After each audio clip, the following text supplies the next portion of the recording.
ও আচ্ছা, ওই গাড়িতে মিম্বরের আমানত প্রথম খণ্ড আছে, সন্তানের 64টা অধিকার। ওই দিন অনেকে নিতে পারেন নাই, তো আজকেও পারবেন না, 2 মিনিট সময় পাবেন, সর্বোচ্চ 2 মিনিট, অনেক দূরে যাব আমি। 2 মিনিটের মধ্যে ওনারা আনছে, প্রকাশনী থেকে নিয়ে আসছে, তো আপনারা নিতে পারেন।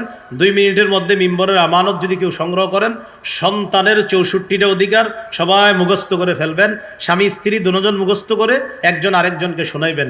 মিম্বরের আমানত প্রথম খণ্ড, ওই পরের খণ্ডগুলো এখনো আসে নাই, বাকি প্রেসে দেওয়া আছে, এসে যাবে আস্তে আস্তে। 10 খণ্ড রেডি।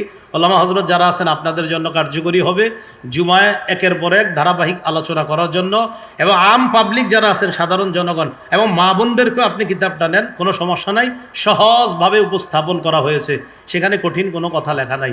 আল্লাহ আমাদের সকলকে আজকের সূরা ফাতিহার প্রথম আয়াত এবং বিসমিল্লাহ থেকে যে আমল শিখলাম, এই আমলগুলা করার তৌফিক দান করেন। আমিন ওয়া আখিরু দাওয়ানা আলহামদুলিল্লাহি রাব্বিল আলামিন। আসসালামু আলাইকুম ওয়া রাহমাতুল্লাহ। চলো।